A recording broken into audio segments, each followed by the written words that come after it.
What's up, boys? The Fraud Check tier list has come.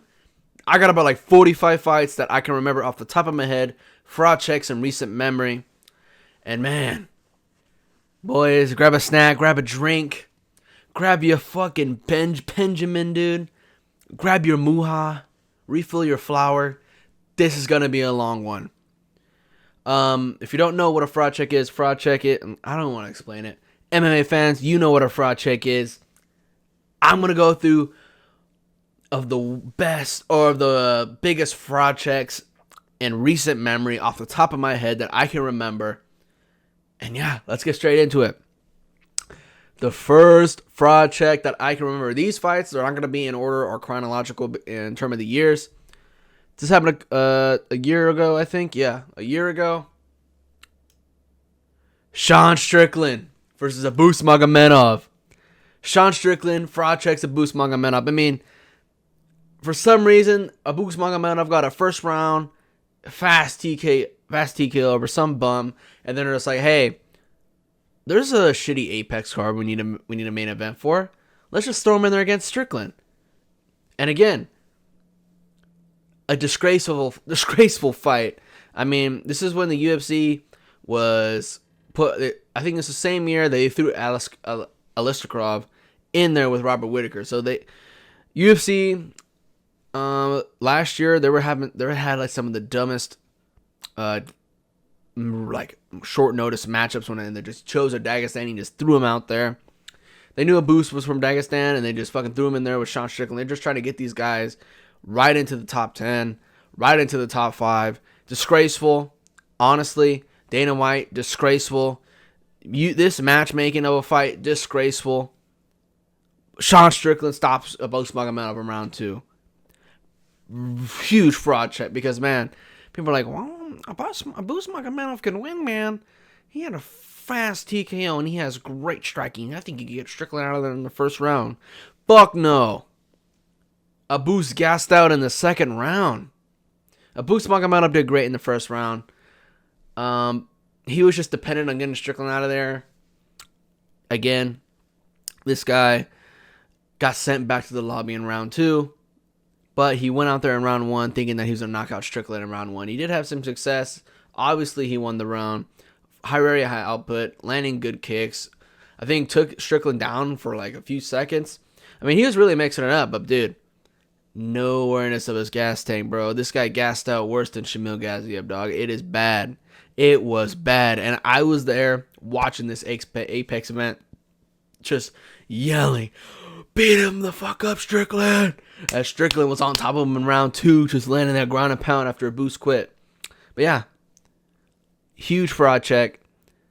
They threw him in there and against a main event against the top guy, Sean Strickland. I think number 6 ranked at the time.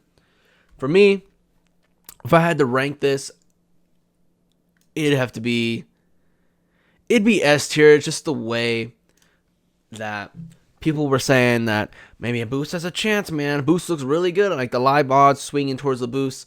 And they thought Abus was going to be successful in there. He thought he was going to win this 5-round fight that he has never fought before in his career. He thought he was going to go in there and win this 5-round fight and put Strickland out there in the first. But they didn't know that Strickland is hard to hit. Strickland is a snowball effect fighter. He's going to build on you later in the fight. Abus Magomedov went in there with no aware of his gas tank, gassed out, got fucking TKO'd, and that was it. Bro's cooked. And I had to rank that S tier. Just the way that he got thrown in there against number 6, Sean Strickland. Sean Strickland didn't say no to the fight. He just said, fuck it, let's do it. And people thought Abus Magomedov was like going to beat Strickland and be this great fighter. He thought he was so dangerous. Even though he had one fight in the UFC. So, yeah. Had one fight in the UFC, got thrown in there in a main event against the number 6 ranked middleweight in the world, Sean Strickland. Sean Strickland coasted the first round and noticed that Abus Magomedov quit. Put the fucking beating on him. And, yeah, dude. That was it. That was it for Abus, man. Moving on. Let's go. Okay, let's switch it up. Joaquin Buckley versus Nursultan Rizaboev. And if I had okay, if I had to, okay, let me think about this. So it was a competitive fight, but obviously Buckley was the better striker on the feet. Kept catching Ruzaboev with some big shots on the feet. Ruzaboev, oh man, he was getting taken down. He was getting clipped on the feet. I mean, Joaquin Buckley put on a fucking really good performance against Ruzaboev. I think it was a 4-1, I think 49-46 at Joaquin Buckley. I mean, Buckley had bro hurt a couple times, and yeah, it's same thing. This is the same year. They just keep throwing these Dagestani weird guys in there with top ranked or top unranked guys or number 5 guys. Kind of like how they're doing with Kuniev and fucking Curtis Blaze. They did that shit a lot last year. And here we got Joaquin Buckley exposing Nursultan Ruzaboev, who is now at middleweight. I think that weight cut really just took something out of him. He did have a good couple fights before that, but he was kind of like, I think he eye poked Cedric Dumas and then knocked him out. So he was kind of iffy, but obviously people thought he was dangerous enough that they chose him, and he was at closer odds in this fight. But Joaquin Buckley put on a clinic against Nursultan Ruzaboev. Fraud checked for sure. I mean, they threw him in. I think Buckley was ranked number 11, I think, in the welterweight division. They threw Ruzaboev in there against him in a main event, and yeah, Bo got the whip cracked on him. Bro put Joaquin Buckley, gave him that fucking 3-piece with a side of biscuit. Boom! Rocked him. Took him down a couple times. Beat him up on the ground. Beat him up on the feet.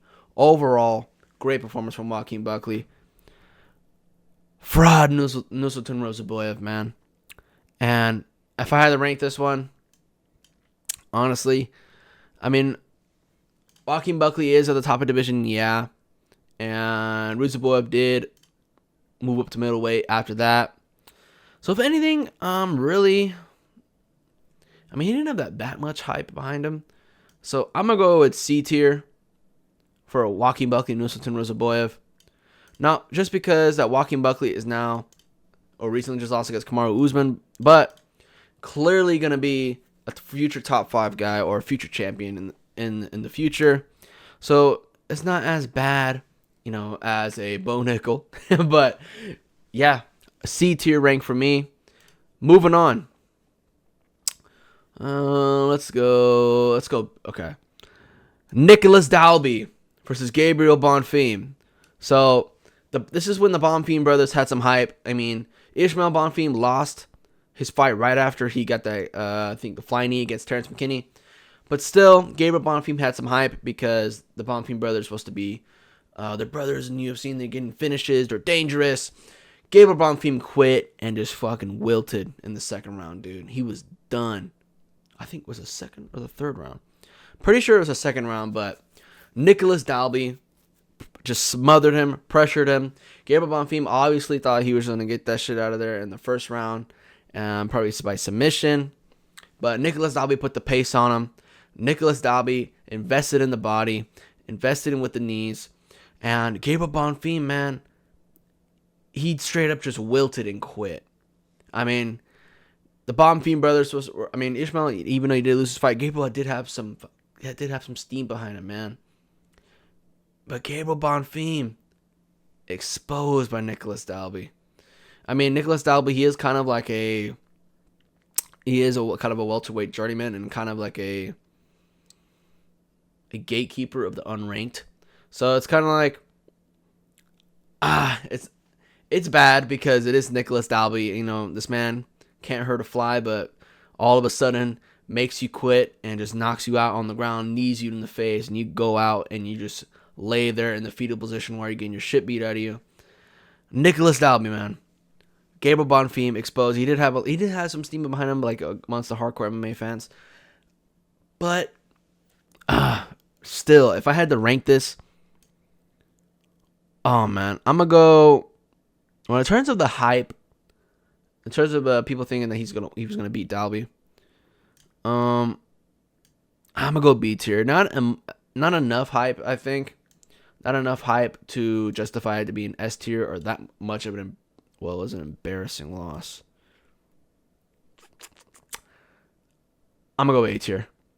A tier, embarrassing loss, quit. Just like but not as a high profile fight of Strickland and Magomedov. But did quit, did wilt, did get exposed by someone you don't want to get exposed by, especially by knockout. So, A tier, Gabriel Bonfim versus Nicholas Dalby. Gabriel Bonfim exposed, fraud checked. Moving on. Okay. Let's go on. What is this? This is, Ishmael Bonfim versus Benoit Saint Denis. This is right after Ishmael got the flying knee against Terrence McKinney. He's a dangerous guy. And then this is right after, I think Benoit Benoit Saint Denis fought Thiago Moises, I think. I'm not sure. It might be Thiago Moises. It might not be. But this is when, after BSD was getting pieced up on the feet, and he was just basically like a zombie walking, dead man walking. And obviously coming into this fight, people thought that Ishmael Bonfim was going to run right through Benoit Saint Denis. But Benoit Saint Denis came out with the body kicks, kept landing those body kicks. Eventually got it to the ground. Was able to get that rear naked choke win over Ishmael Bonfim, dude. I mean, the more hype was behind Ishmael because he knocked out Terrence McKinney with a flying knee, and which at the time Terrence McKinney did still have some hype behind him. So the hype kind of transferred over to Ishmael, but man, BSD just ran through him. Ran through him in the first round and drilled those body kicks, drilled them, and then eventually got Ishmael to the ground, got him with the rear naked choke, ended the fucking hype there. I mean, Ishmael went on to win after that and get question mark kicked by Nazim Sadiqov, who is fighting this weekend. PSD went on to fight, I think, Matt Frivola, knocked him out, and then got knocked out. I got against Dustin. That's coming up later. But if I had to rank this, I mean, seeing how BSD's career went on and Ishmael and just kind of how quick it was, it's kind of like a mediocre fraud check, really. I'd say I'm going to go with B tier. B tier fraud check for me. Mainly because the hype was there and he doesn't get that far up to where it's just kind of like, and he didn't quit either. I mean, BSD, he's a marauder. He's always watching forward. He's always looking for that, looking for that dogfight, that firefight, and making you quit. I mean, Bonfim didn't quit, but he just did get outworked and submitted, man. So I'm gonna go with a B tier fraud check for me. Moving on. Okay, Grant Dawson versus Bobby Green. Okay, so it is a fraud check, right? It is a fraud check, okay? But I think it's just like, I think Grant Dawson beats Bobby Green 9 out of 10 times. So it's just like a lucky shot. I mean, this happened in the first 30 seconds of the fight. Bobby Green, straight right hand, puts Grant Dawson down, couple follow-up shots, it's over. And it was just kind of like, and I'm pretty sure this was the main event of a fight night, I'm pretty sure. So, Bobby Green just knocks out Grant Dawson. And I honestly think it was just a lucky shot, man. It was just, he just got a got caught moment.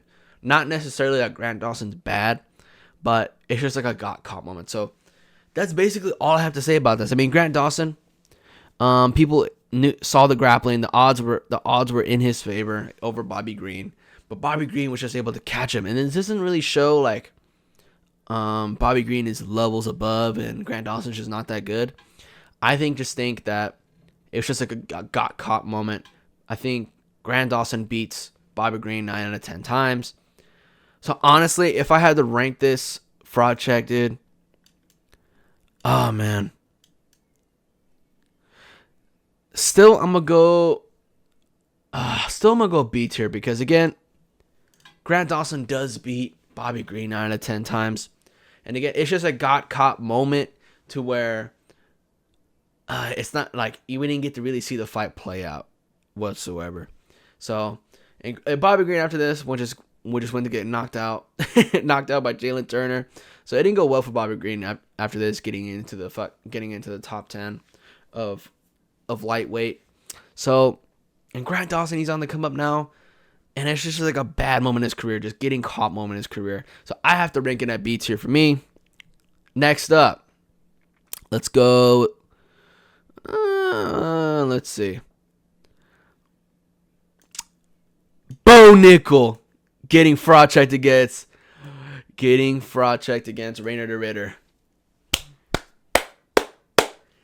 This is what we all been waiting for in this video, man. Bo Nickal got the main card opener on UFC 300 over Yuri Prochazka and fucking how did I forget his name? Why did my name just blank?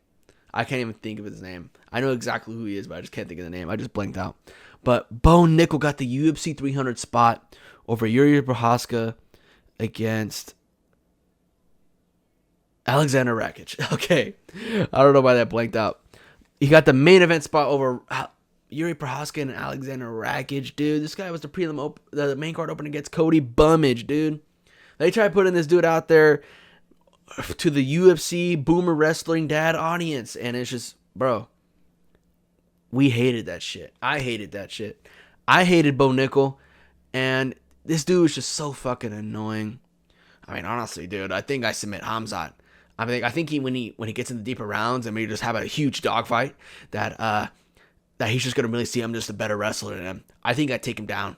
I think I submit Hamzat. I think I submit Whitaker. I think I submit Adesanya. I think I beat Strickland.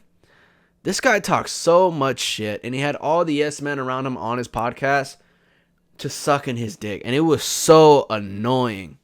So annoying. And then he did beat, and he in the UFC was putting him against bum matchups, so we didn't even really get to see him get tested. This fool, and he was so ass that he was getting tested by Paul Craig on the feet, and that is a bad look, my brother. Fuck, man. I knew that we knew that Bo Nickal was not gonna do good in or far, like going on in his career. I mean, he's like, man, I was wrestling champion. I won nationals, and the UFC fans or the boomer fans, people who don't really know about MMA, they suck this shit up. But like, what do you think about Bo Nickal, man? The guy's an animal. The guy, he was a state champ wrestler. This guy, I think he's gonna do good. I'm gonna watch him this Saturday. And this is the kind of audience Bo Nickal got behind him. And all just the wrestling fanboys. DC was all up on his dick. Chael's son, it was all up on it. Fucking who else? Henry Cejudo was all up on that dick, man. Everybody was all up on that dick, dude. And I think, who was it? Was Jorge the other guy who was all up on Bo's dick, bro? But man, this shit was so annoying to hear it from the fucking fighters, to hear it from the commentators, just glazing Bo Nickal, and just to see him get fucking kneed right in the solar plexus and just wilt on the ground in a fetal position, put down like a bitch. This is mixed martial arts, brother. Welcome to the top 15, dude. Get fucking fraud checked. You're done. You're done. Get up out of here, dude. You need to fucking retire from the UFC, because the amount of shit this guy was talking and the amount of delusion this dude had, I'd be embarrassed. I'd be embarrassed, dude. This was a horrible look for Bo Nickal. And RDR, man, he just kept investing in the knees of the body. And Bo Nickal, he's so cheeks. If you really put him against a good fighter like RDR, Bo Nickal can't mix up the striking on the feet, man. He can't. If he doesn't take you down, bro, it's over for him. Unless he's fighting fucking Val Woodburn, a bum. He could not mix his strikes up on the feet, dude. He could not. And any time that him and RDR clashed together, RDR was always trying to find that knee to the body. And he kept investing in it. And then just the accumulation of damage, man. RDR. Goofy style, Dricus Duplessis style. I think what led up to this, that RDR rocked him with a one, Bo Nickal with a 1-2. Got him moving back up against the fence. And then when Bo Nickal was square to the fence, RDR, I think Bo Nickal was throwing, in this picture, it looks like he's throwing a left hand, a left straight. and just took that knee right to the fucking solar plexus, man, and he went down like a bitch. Oh, man, I fucking loved it. It was so awesome. It was so awesome to see, and just the Bo Nickal hate. It's justified on this channel. It's justified in the comments. It's justified around me, dude, because I did not fucking like this guy. I still don't like this guy at all. He was humbled. I'm glad he got humbled. Let's go. All right. S tier, without a doubt. Without a doubt, S tier. Without a fucking doubt, S tier. S tier fraud check. Moving on. Let's go another one. Elvis Brenner versus Guram Kutulidze. I think Guram Kutulidze was a minus like 300 in this fight, dude. And yes, Guram was winning the fight, but man, Elvis Brenner was stuck in. He's stuck in there, bro.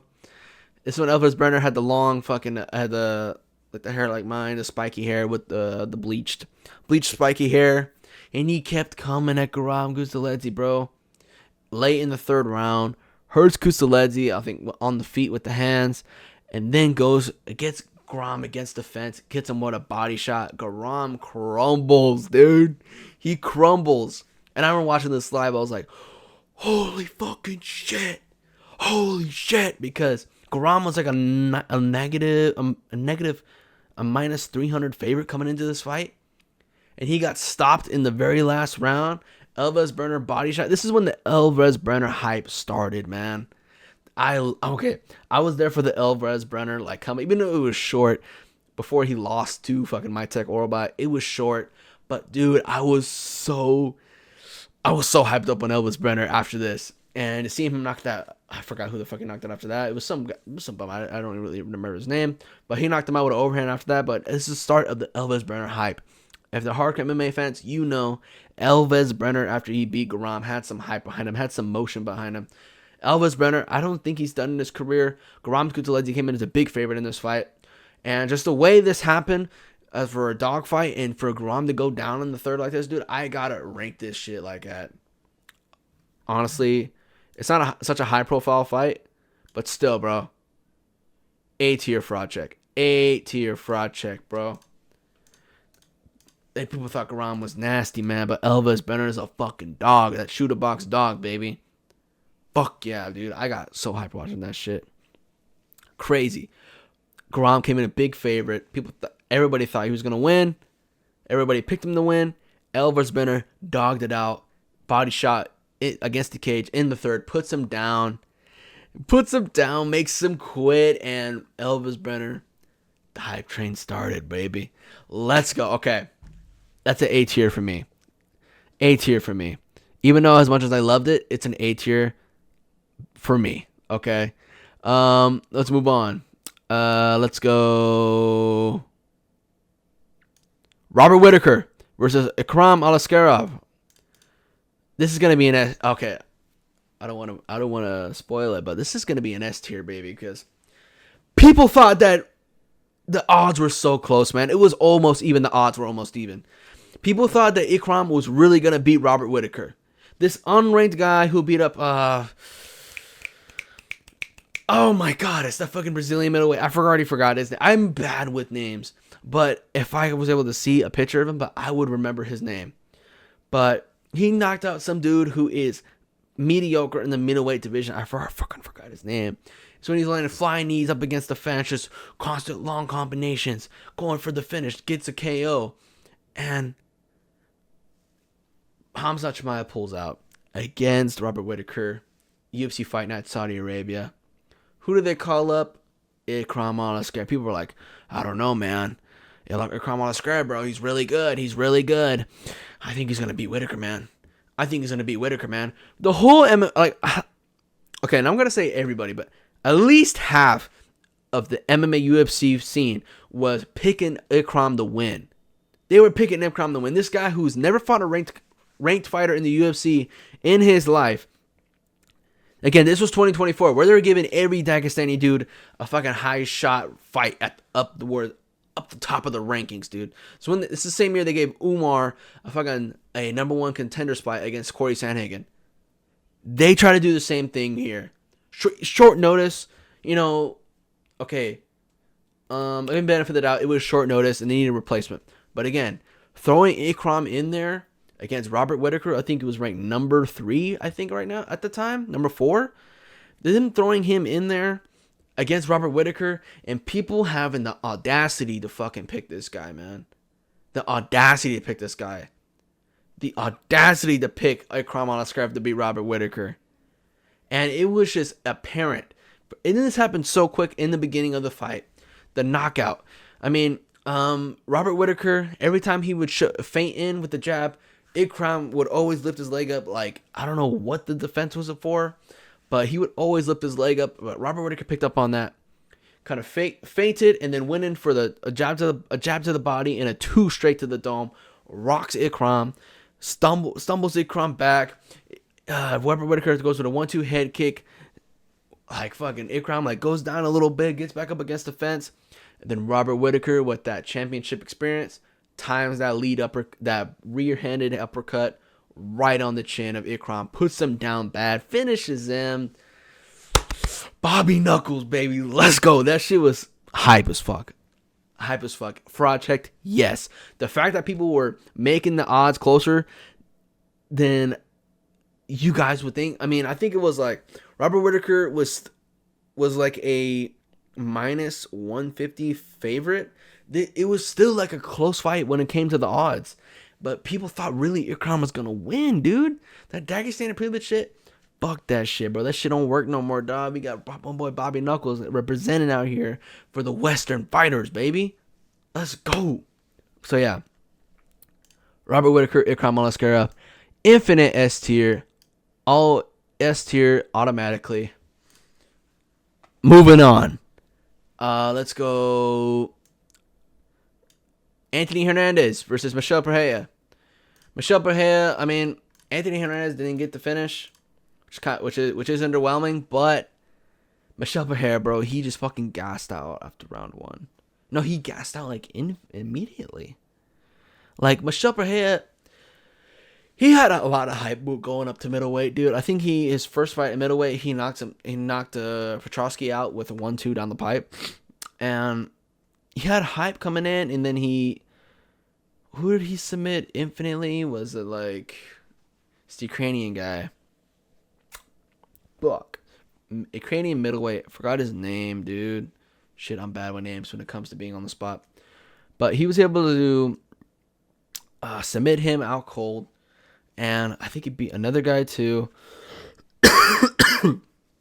He beat like 3 guys before getting the shot against Anthony Hernandez. Michel Pereira had so much hype at middleweight. So much hype at middleweight.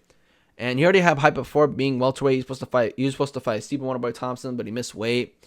Really fucked up his career after that. Missing that opportunity like that against Stephen Wonderboy Thompson, dude. So yeah, I think that was UFC like Utah, like the Poirier Gaethje card too. Poirier Gaethje 2 card in Utah. And Michel Pereira in this one, man, he straight up just gassed out immediately. And it was a boring fight, man. Anthony Hernandez, props to him for smothering Michel Pereira to a decision. But, man, you got to fucking submit this guy. I mean, it was a fraud check, but not really bad because it was kind of a slug, or it was a kind of like a smudge performance, kind of bad performance from Anthony Hernandez. I mean, Anthony Hernandez, yes, he did smudge him to a decision, but again, you got to get this guy out of here if he's fucking gassed out, just like walking around like a dead man in front of you, dude. Honestly, embarrassing. More for Michel Pereira, dude. Do you even train cardio? I mean, you're in there with a 5-round main event against Anthony Hernandez, a dominant wrestler, and you're gassing out in the second round? Honestly, like, some of these guys, man, I just think they're dumb. Michel Pereira, great athletic ability, great fighting instinct, but, man, just dumb. Just dumb, dude. It's just, I think people seeing this happening, you know, some people, like myself, expected Michel Pereira to go out there and be explosive, but just embarrassing performance, dude. Embarrassing. Honestly, just like, I'm more mad than I am like hyped up for this. I mean, Michel Pereira, he was hyped up at middleweight, goes against a wrestler, gets fucking smudged. to a decision. Unanimous decision for Anthony Hernandez. Fraud check, yes. But again, kind of a shitty performance from both. So this is going...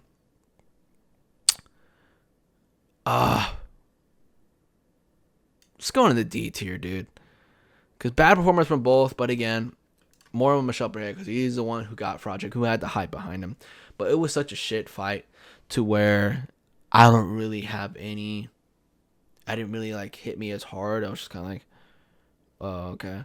They got smudged to a decision. I don't know. What do you want me to say? So, moving on, bro. We got another Anthony Hernandez. Another Anthony Hernandez fraud check here. Anthony Hernandez versus Roman Kopylov. Okay. I was actually hyped up for this one. I was sad watching this because Roman Kopylov was winning on the feet. He was winning. This is on the Volk Topuria card, 298. And, yeah, he was winning, man. Kopylov was winning, but got taken down to the ground, man. Got the fence. Body triangle for Anthony. Able to get the rear naked choke. Able to get him out of there, dude. Roman Kopylov was winning, but, again, his stock did not fall at all for me. So, it wasn't like a huge fraud check, but it was a minor fraud check. Going against a guy like Anthony Hernandez. Fight was badass, dude. Kopylov with those body kicks, man. Woo! Alright, but yeah, Kopylov was winning the fight. Anthony Hernandez was able to get him down, dog it out, get him with the body triangle, get the rear naked choke, get the dub.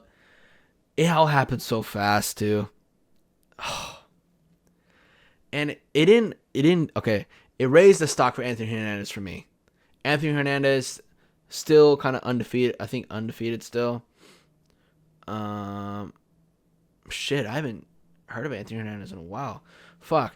But gets the double over Roman Kopylov. No stock falling for Roman Kopylov at all. I mean, he is only going to get better, and these are two prospects fighting it out. And honestly, this fraud check, for me, since it was kind of like an even matchup, it wasn't really necessarily a fraud check, but more like, okay, he's the better prospect. But Roman Kopylov did get fraud checked a bit. No, I mean, barely. So this is going in the F tier for me. Dogfight, Kopylov was winning, but he did get choked out. It all happened so fast. Moving on, man. This is a sad one for Sean Brady, but Bilal Muhammad TKO Sean Brady. This right here, this was embarrassing. Undefeated Sean Brady going in there against Bilal Muhammad. Close fight, Close fight going tit for tat, but Sean Brady backed up against the fence, gets caught with an overhand right, man. Gets caught with an overhand right, stumbling over the place, getting hit with pillows, getting hit with the My Pillows from Bilal Muhammad. Bilal Muhammad barely touching this guy, no steam on the shots. No, even though the guy is ripped, he cannot hurt another human being with his fist. Sean Brady, I mean, he didn't look like he was out of there. It was kind of a quick stoppage, bad stoppage. And of course, crowd was cheering for Bilal Muhammad. The refs were there for Bilal Muhammad. Those judges were there for Bilal Muhammad. So obviously they're going to jump in. But again, dude, you got stopped by fucking Bilal Muhammad, man. This guy can't finish a woman or a fight. Said best from Ilia Topuria. Bilal Muhammad finishes you. Man. Brother. If Sean Brady didn't have this fucking absolute resurgence after losing the Bilal Muhammad, honestly, if I were him, if I lost my next fight after losing to Bilal Muhammad like this, I probably would have quit. I probably would have retired from the UFC because, again, this is embarrassing, man. You got put out against Pillow Hands Muhammad, man. Mickey Mouse punches, man. Sean Brady got fraud checked for sure, exposed as well. I mean, for me, just how bad it is to get TKO'd by Bilal Muhammad, this is going in the S tier, bro. This is an S tier fraud check for me, man. And Sean Brady doing good now in the UFC, but again, having this on your resume is not good whatsoever. Sean Brady getting TKO'd by Bilal Muhammad, one of the most embarrassing moments in UFC history. Bad for his career. Just bad overall, dude. I mean, if the homies knew I got put out by Bilal Muhammad and didn't lose a decision but got put out, I'm getting gassed, bro. And this happened on live television. Sean Brady, embarrassing, just embarrassing, man. Moving on. What we got? Ben Askren, Jorge Masvidal, Ben Askren. So Ben Askren, the general consensus that Ben Askren was gonna smudge Jorge Masvidal to a decision. Got that robbery, kind of not robbery win, but a bad win over Robbie Lawler. And yeah, man. Bad win over Robbie Lawler. I mean, the logistics were Ben Askren was going to go out there and initiate the wrestling. He's going to go out there and just take Jorge down and just dominate him to a decision. But Jorge goes out there, gets the fastest knockout in UFC history, man. Fastest knockout in UFC history. Ben Askren, stiff as a board, goes down. And the most unnecessary follow-up shots from Jorge Masvidal commence after that. Those two big haymakers after shots happened after that. Fastest knockout in UFC history. Shit talking was crazy. Jorge Masvidal was on the fucking Joe Rogan podcast talking mad shit. He's like, I really want to hurt this guy, man. Fucking pissing me off. I can't do a Jorge Masvidal impression. It's hard. But, like, come on, dude. Fucking pissing me off. I was playing these fucking games. I need to work on that, but I really want to hurt this guy, man. I really want to hurt this guy. I really want to hurt him. And he did, in fact, hurt him really bad. Stan Affron goes out stiff as a board. Most unnecessary follow-up shots happen out of that. Such a fast, satisfying knockout there, dude. If anything, S tier, just because of the knockout in this trash talk coming up, man. Just because of the knockout, really, and just the Askren just hype derailed, out cold, unnecessary follow-up shots, but they're fucking nasty and fucking awesome to watch. So, moving on. We got, let's see. Ooh, the dogfight between Edson Barboza and Sadiq Yusuff. This was a war, dude. A war on the feet. Edson Barboza, he was getting outstruck, but he was able to come back. He had an still got it moment. And there was in this picture, it's a big moment in this fight. Edson Barboza lands a spinning wheel kick, his signature move, dude.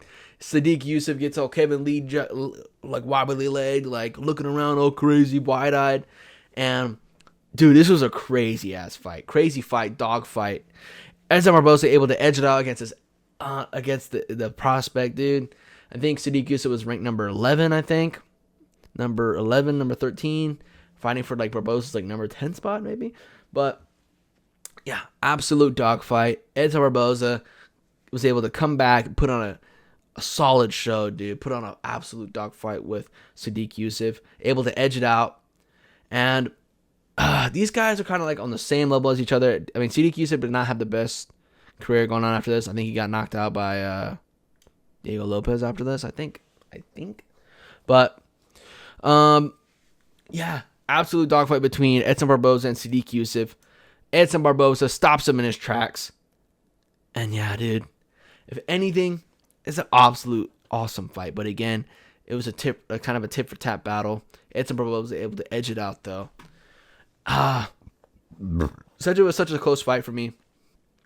I'm going to put it in the C tier, right next to Joaquin Buckley. Edson Barboza did have a good performance. Good scrappy performance. Great fight to watch. Entertaining. But just able to edge it out over the young buck. Still got it moment. Moving on. Let's see. Let's see if we can go to a more recent one. Oh, here we are. Carlos Prates, Ian Gary. Carlos Prates is frozen like Elsa. Watch. And Carlos Prates, stiff, frozen on the feet, man. I mean, it looks like this guy, he was just looking for that one big shot, that big left hand the whole fight. Had absolute no absolute rush or absolute desire to really go out there and get that finish the first 4 rounds. Ian Gary putting on a great performance, stifling Carlos Prates' pressure, stifling his Muay Thai, stifling really everything. I mean, Carlos Prates, it was an embarrassing performance from him. The only thing that kind of evens it out for me was that 5th round when Carlos Prates almost finished Ian Gary and Carlos Prates was not going for the ground and pound, and it was embarrassing because it looked like if he only landed a couple more ground and pound shots, the fight probably would have got stopped, and Carlos Prates would have came out with that dub. But man, it doesn't really. I really think it wasn't just that Carlos Prates is bad, but I just think Ian Gary is just good. And honestly, Ian Gary was just too fast for Prates on the feet. Too fast for Prates. He was cracking him with some shots. And I think it's just that Ian Gary's that good, but Carlos Prates is still good still. I think Carlos Prates beats Michael Morales. Marlon Moraes. He's about to fucking knock out this little guy. But I think Carlos Prates beats a lot of these top 10 guys. But man, I just think Ian Gary's that good. Ian Gary's just that good. Carlos Prates has a lot to improve on. He really just needs to work on that output when it comes to fighting guys like Ian Gary or just fighting these real technical guys. Really just going out there trying to get that output going. But yeah, man, it was just sad to watch Carlos Prates just look frozen out there. Look like he was clueless, didn't know what he was doing. But Ian Gary's just that good, man. So if I had to put this anywhere, but people thought he was going to win and knock him out. Like, this guy walked up to that Rick Ross song, Purple Lamborghini. That shit was hype as fuck, man. But he goes out there, just has a Yoel Adesanya type output performance. And it was just embarrassing. And I was pissed off because I thought he was going to knock out Ian Gary. But Ian Gary's just that good. It was just Ian Gary's style and Ian Gary's game plan coming into this fight that really stifled Prates. So I'm going to put this one in the A tier, man. Now, it's just because of the hype behind Prates and the hype coming in. Ian Gary gets killed in the first round. Ian Gary dies in this fight. Ian Gary's going to get fucking slimed on live TV. But Ian Gary goes out there and puts on a masterful performance, dog. Except in the 5th round when he almost did get slimed. But for the first 4 rounds, Ian Gary was winning almost every exchange. Was always the first guy going. It was always mixing it up. Throwing that head kick to kind of stifle that. It was always throwing the head kick to that left hand to kind of prevent that left hand from coming from Prates' face. And man, just a great performance from Ian Gary. What you say to my wife? The cook lives on. Yeah, so that's a little better. But the cook lives on. I'll be Carlos Prates. What do you think of my son? Yeah, I'm better at that one. Yeah, Ian Gary puts on a good performance over Carlos Prates, man. It was a great performance from Ian Gary, to be fair. As much as MMA fans don't like him, just watching Ian Gary fight and hit the circumstances of this fight being on short notice, mad respect for Ian Gary. And for him to go out there with a game plan like this to stifle Carlos Prates and beat him in his realm is great. It's great. And Ian Gary mixing it up very well. Well-rounded, using that shoot-a-box experience he's getting over there. Great performance from Ian Gary. A tier fraud check because of the hype behind Prates mainly. And man, moving on. This is kind of a stale one, but MVP versus Sharabullet Magomedov. It was a dull fight, but again, it was mainly just because the MVP style was just too much for Sharabullet, man. We knew that Sharabullet wasn't the greatest. People were just hyping him up because he was a Dagestani, he looked like a pirate in one eye, and only fought like twice a year in Saudi Arabia or Abu Dhabi. So MVP style really just is a problem for everybody. Everybody has a problem with MVP style. That's why they always mix it up with the wrestling. But I knew coming into this fight that MVP was going to win because Sharabullet, man, he just lacks finishing potential. Kind of hits with pillow hands. No, he has decent power, but not enough to put someone away with one-shot ability. He has to more likely do like an accumulation of damage or snowball effect to really knock somebody out. And I knew that MVP was just going to stifle Shara Bullet's everything. He was going to stifle the boxing. He was going to stifle the kicking because MVP was going to impose his will and fight his fight. And Shara Bullet didn't do shit. Shit, bro. I think Shara Bullet fell off a fucking cliff after this performance, dog. Because I have not heard anything from this fucking guy at all. So, Shara Bullet, just low output, ass fight. Honestly, just getting stifled by MVP's style. And I don't think Shara Bullet was ever on MVP's level. But it was just like, man, like, go out there and try to fight. Why aren't you trying to fight? You're a fighter. You fight twice a year. You have everybody come fight you in Abu Dhabi because you can't fight in the United States for some reason. Or you're a fucking cliffside terrorist or something. And this guy, man, puts on a fucking stinker of a fucking performance, man. And it was just embarrassing for him just to not really do anything on the feet, standing there in his fucking pirate stance. And just really, that was it the whole fight. He was just standing there. And not really much from MVP either. It was a shit fight, man. Shit fight. I didn't like it. So if this has to go anywhere, I mean, it was embarrassing. Yes, it was embarrassing for Shara Bullet just to get stifled. But again, it was an ass fight. I'm just going to put this shit in the D tier. Because how dual this fight was. And not really like a exciting fight. I mean, it was exciting. The buildup was exciting. Going to be fireworks. I thought someone was going to get this fight. Wasn't going to lead. It was not going to go to decision whatsoever. Somebody was going to go down. I thought it was going to be Shara, but turned out just to be a dual ass decision for MVP. Stifles him. So yeah, moving on. Let me see. Let's get a more recent one, more high profile. Justin Gaethje versus Rafael Fiziev 1. This was a close fight. Okay. And there was an argument. I had this argument when I first saw this fight that Fiziev won rounds 1 and 2. Yes, rounds 1 and 2 for Fiziev. I thought he won those rounds. Obviously, Justin Gaethje won the third round on damage. But I thought Fiziev won this fight. I did. Okay, it's fucking sacrilege to think that Fiziev won this first fight, but I thought he won. It was an ultra competitive fight. I thought Fiziev won, and really, the stock didn't lose for Fiziev at all, other than just the big hole in his game, which is the fucking cardio and just him slowing down. It was a fireworks fight. I mean, Fiziev rocked Justin Gaethje a few times, probably like 3 times in this fight. Fiziev looked a lot better than Gaethje. Gaethje was really just relying on big fucking step through combinations that were just gonna whiff and just hit Fiziev off the top of his head. And that's basically what happened. He was able to catch Fiziev going out of the pocket, able to catch Fiziev coming out of the clinch. But Fiziev, man, he had some great shots, man. And he landing the body kicks and landing the bigger shots, really the more effective shots over Justin Gaethje. I thought he won rounds 1 and 2. But again, it was super competitive fight. Super solid. I didn't think Fiziev lost any stock at all in this fight at all. Didn't lose any stock for me, honestly. And good performance from Justin Gaethje. Won the fight on the cards, but I thought Fiziev won. So if anything, I'm going to put this in the C tier as terms of fraud checks because it was a great fight. Justin Gaethje able to edge it out by unanimous decision.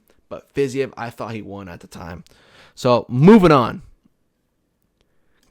I was about to say Khalil Roundtree because he's a fucking black guy. Corey Anderson versus Johnny Walker. So the reason why this is probably going to go in S tier. There is a fucking clip of MMA Guru saying, there's a man who's going to beat John Jones. There's a man who's going to beat John Jones. I can't do a British accent whatsoever. That fucking sucked. But there's a man who's going to beat John Jones. And I'll think, just give him some time. And it's going to be Johnny Walker. Johnny Walker in his next fight gets fucking slept by Corey Anderson. I mean, I don't know if you guys seen that video of Johnny Walker getting knocked out on the regional scene, where he getting knocked out 6 times, and he knocked himself out on the end when he flopped on his back and hit his head on the canvas. People thought that Johnny Walker was going to beat John Jones, Real problem for the division. I mean, again, physically, Johnny Walker is a problem for the decision, but honestly, he's just retarded. He's just dumb. Dumb Neanderthal brain, glass cannon, no chin. And Corey Anderson exposed that, man. Big overhand over the top. Wobbles him.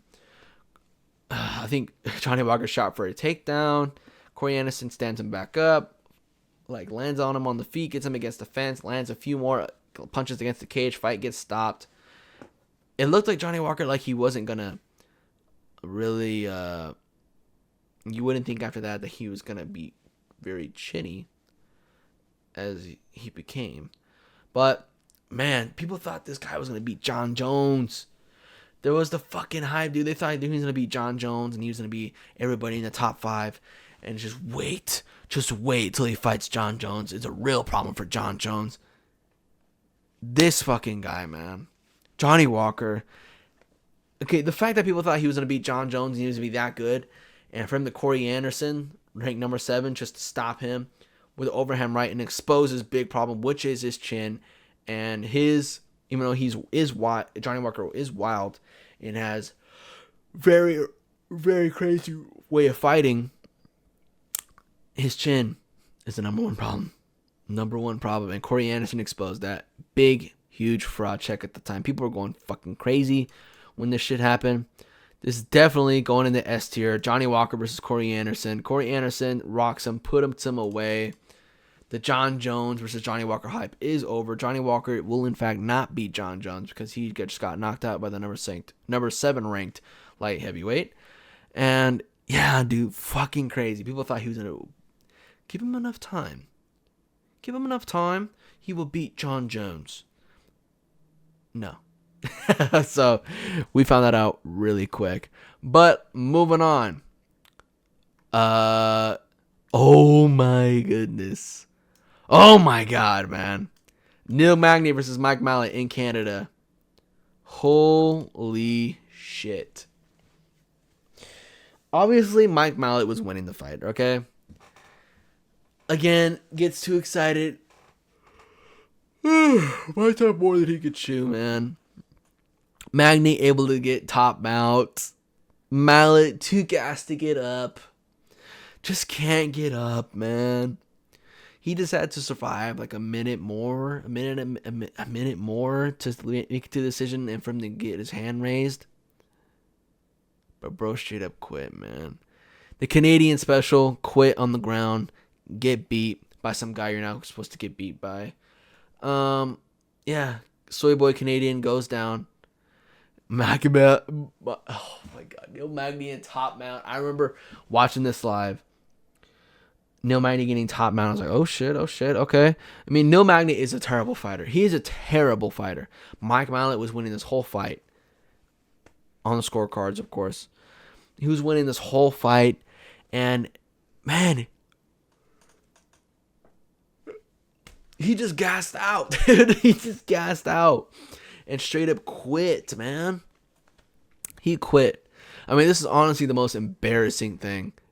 It probably in UFC history, other than Bo Nickal getting fraud checked.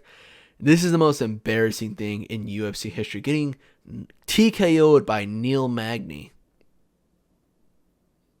TKO'd by Neil Magny. I mean, again, oh shit, turn on this fucking thing. Again, Mike Mallet went on to go knock out Charles Radke after this, but again, dude, getting TKO'd by Neil Magny, fuck, man. And just listening and just watching this fight, really, and seeing Neil Magny get top out, I'm like, oh shit. Then Neil Magny starts diving some pitter-patter shots, but I'm like, okay, he's gonna survive this. But Mike Mallet is just not moving. He's not moving. He's trying to move, but Neil Magny for some reason has such good top control for some reason to where Mike Mallet just can't move his body. He cannot shrimp. He cannot just try to get to a hip. He looked like a fish out of water with Neil Magny on top of him. It looked like he was just like big brother on top of little brother, and little brother's just getting speed up by older brother. And But the pitter patter shots, I was like, okay, all right. And then McMillan's not moving, and I see that he's getting hit by like 7 unanswered strikes, and I'm like, holy shit, is he gonna get TKO'd right now? And Mike Mallett is just cannot move. He can't move. He's too tired. He's too gassed. He has no heart to move. And then I'm thinking like he took like 10, 12 unanswered strikes. Finally, the ref steps in, calls it off. One of the biggest fucking like upsets in my I can think of, man. This upset is fucking crazy. I mean, the live odds are probably crazy for Mike Mallet, and just for Mike Mallet to quit on the ground and get TKO'd by Neil Magny of all people in the most embarrassing way possible. It was just amazing, man. I couldn't believe this happened. Mike Mallet, Canada can never get a break. Canada never gets a break when it comes to their soy boy fighters. So this is definitely going into the S tier, brother. Definitely an S tier fraud check right here. Definitely. Moving on. I'm putting too many fire ones back to back, man. Okay. Curtis Blades versus Jailton Almeida. For me, this is an A tier. I mean, as much as it is a high level fight, and Jailton Almeida is still a good fighter, and this is just really just Curtis Blades is just a better fighter. But again, watching this shit live, brother. Jailton Almeida was able to get Curtis Blades down, but he tried doing that gay ass fucking smudged out against the fucking Blades, man. Stuck his head on a single leg, stayed there, and he's like, oh, why is he hitting me? Probably thought he probably couldn't get punched from this position, which is pretty retarded. And Curtis Blades starts unleashing some hammer fists on the side of his head. I was like, oh, these are big shots. You need to get out of there. Joe Rogan going crazy on the mic. These are big shots. He's in big trouble. And then I just see Curtis Blades land one more hammer fist for the side of the head. Jailton Almeida flops over on his side. Fetal position, just kind of hands out like this. Curtis Blades puts out Jailton Almeida. Hammer fist to the side of the head. While Jailton Almeida goes out like a bitch. And this is when we hated Jailton Almeida. This was after his shit performance against Derek Lewis. And to see him just get fucking killed like this, man. Bro, it gave me a fucking boner. This shit was amazing. Curtis Blades putting the beating on Jailton Almeida. Jailton Almeida trying to do his smudge fucking game. Doesn't work against the top 5, my brother. Get put out cold. Get exposed. Get fraud checked. For me, it's not going in the S tier, but it is going in the A tier. Fuck yeah, brother. Moving on. Sean Strickland versus Nasruddin Mamavov. This is right after, I think this is 2023. Sean Strickland has a close fight. January Carolina loses that. January 2024, I think it was a Mamavov versus, I don't remember. Allen, maybe? I don't know. But, no, not Allen. That shit just happened. Nasruddin Mamavov was supposed to fight somebody. Sean Strickland stepped in on like a week's notice, out of shape. It was a catch weight bout, moved to 205. Sean Strickland goes out there, does what he does best, wins a 3-2, 48-47 decision over this prospect. Outlands Mamavov, pieces him up on the feet, exposes him. Get out of here, little bro. You ain't supposed to be in the top 5, brother. Get exposed, brother. I was so happy. I was so happy to watch him beat up a Mamavov, dude. Because we didn't really know about Mamavov before this. And then Sean Strickland to go up there on a week's notice. And I knew Mamavov was a dangerous guy, dude. But to watch Strickland put on a fucking great performance over Mamavov on a week's notice. Just go out there, get the decision, man. Stepping up, get the decision. 2 pay-per-view, 2 main events back to back. Great shit from Sean Strickland, man. This was the Sean Strickland that we loved. This was our Sean Strickland when he used to only fight in the Apex. and just watching him put on good performances, watching him out just piece up everybody in the Apex, for him to get these dominant decision wins, and for him to step up on a week's notice, a month after he just fought. Badass shit, dude. Goes out there, gets the dub. I was so fucking hyped for this. Fraud checked Nasty Mavov on short notice, man. Me personally, because Nasty Mavov is good and Sean Strickland is good. Short notice, and Sean Strickland beats up on a Mavov. This is definitely going in the A tier for me. Moving on. Okay, let's get a. How many more do we got? All right. This is another S tier for sure. The BLOB versus Jairzinho, Rozenstruik. Again, they threw the BLOB in there after beating up on, I think it was Martin Buday. Beating up on Martin Buday, throw him in there immediately against number 7 ranked Jairzinho Rozenstruik. I'm pretty sure that was his rank. I'm pretty sure that was his ranking, number 7. And again, it's 2024. Throw in any Russian blob-looking motherfucker in there in the main event against a top-ranked guy. Boy, did that turn out bad. It was so hilarious. I mean, like, I think the first round, I think Shamil tried to go for a body lock and just straight up ran into the cage and fucking headbutted the cage. Just boing, sprung off the cage. And, Jairzinho was just piecing him up with the jab the whole fight. Shamil trying to implement his game with getting Jairzinho against defense. Trying to pressure Jairzinho, but overall, man, he had no gas, man. He quit. They don't say that he quit, but it just says like TKO, 4th round. Just say that he just fucking quit. He said he was dying a cardiac arrest. If you haven't seen that MMA Guru fucking video, that shit is hilarious. This man was in the fucking octagon with his mouth wide open. His mouthpiece was falling out of his mouth.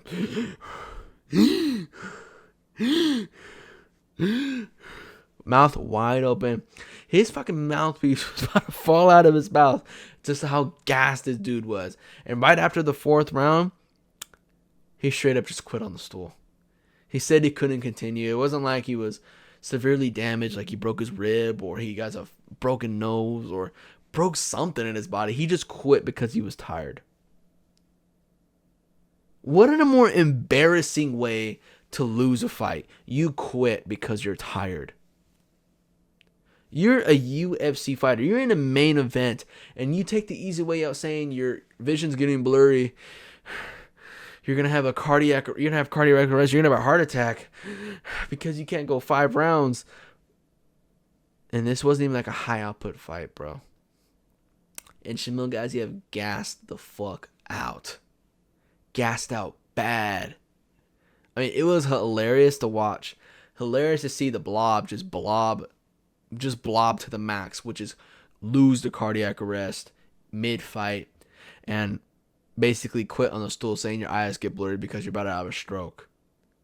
I mean, if this for you, this is an infinite S tier. I mean, it's probably like the best fraud check of all time, in my opinion, because losing because you're fat and you can't breathe is one of the fucking funniest ways for a UFC fighter, a professional fighter, to lose a fight. Like, dude, that. Oh my god. I mean, but we love Shamil, bro. We love Shamil. He knows the memes, man. We love Shamil Gaziev. All my homies love Shamil Gaziev. Shamil Gaziev, the BLOB. John Jones wouldn't dare to step in the octagon with a guy like Shamil Gaziev. I mean, the striking, the wrestling, the grappling, the IQ of Shamil Gaziev is way too much for some guy like John Jones, some fucking bum. The BLOB destroys all. The BLOB will be champion. The BLOB will be Tom Aspinall this year. First round TKO, flying knee, to a guillotine, to an armbar, puts Aspinall out, breaks all of his bones. Shamil Gaziev, the fucking GOAT. Got fraud check. He had a little fucking stroke in the octagon, but who gives a fuck, man? He's right back in there. Moving on. Let's do another. Okay. Another high profile one, man. I have a shitload of fucking fights on this one. How long have I been recording for? I've been recording for a fucking hour. Boys, I told you this is going to be a long one. So, yeah. Kaya Sakura. Wait, hold on. Where did my... Oh, okay. One of my fights disappeared. Kaya Sakura versus Pantoja. I mean, the odds were kind of close on this one as well, but obviously there's no way this fucking random guy from Japan is going to come beat the UFC flyweight champion. Even though Kaya Sakura fights at bantamweight, he's not going to cut down the 125 and beat Pantoja.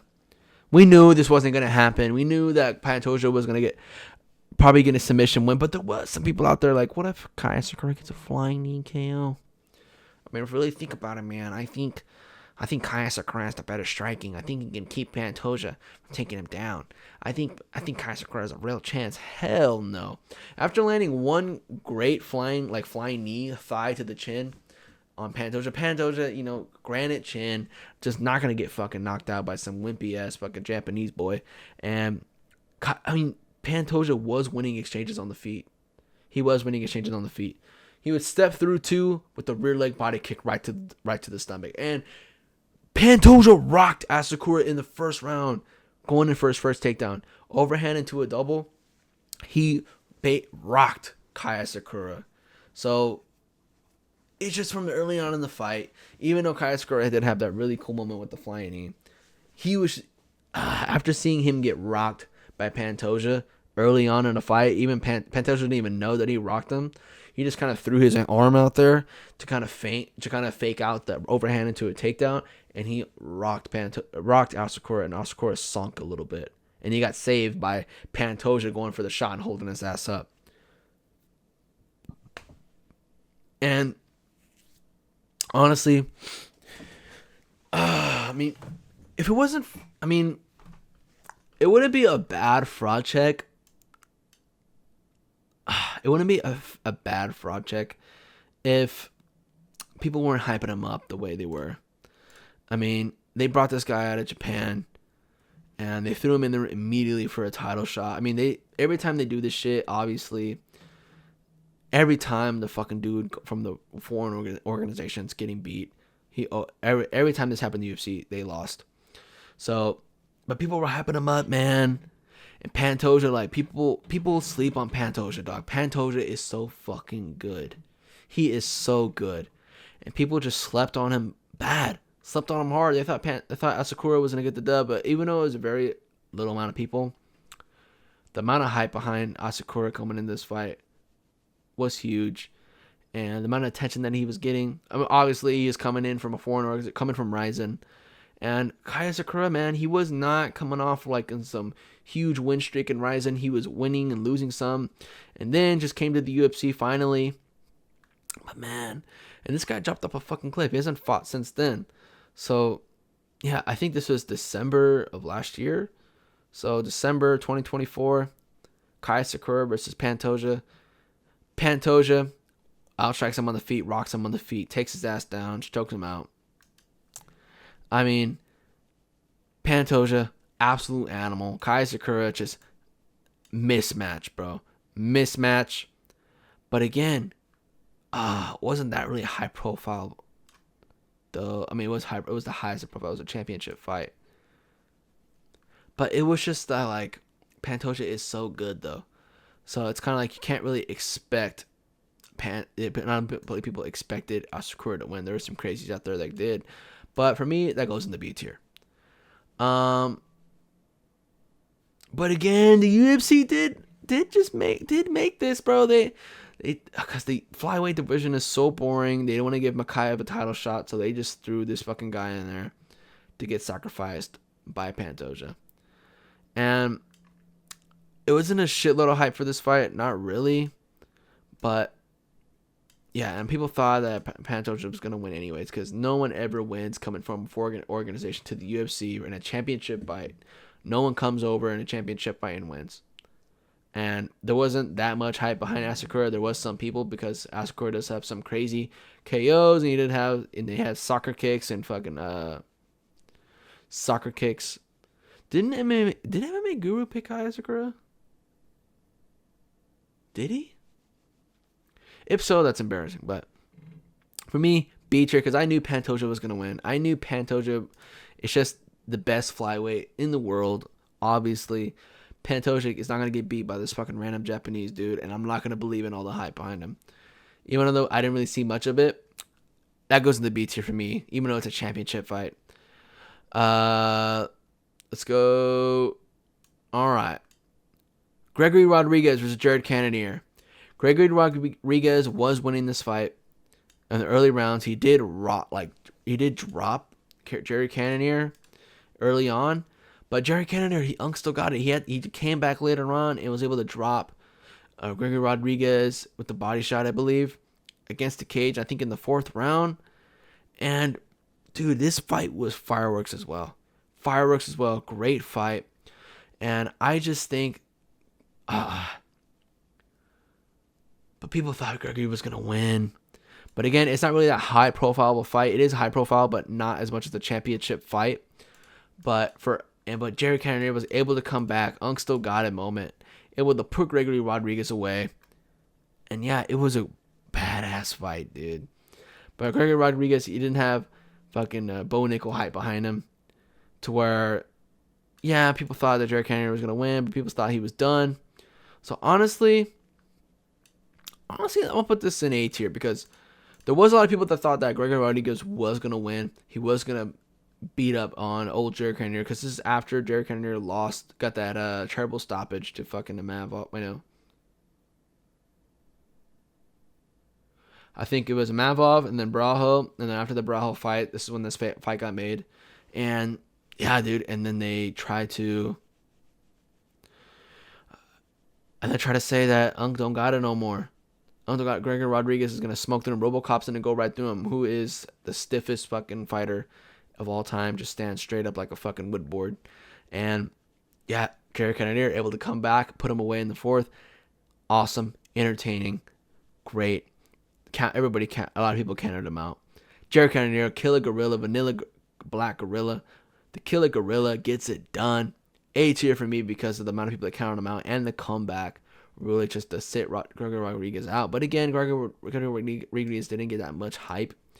So honestly, I'm going to move it down to B tier. Yeah, B tier.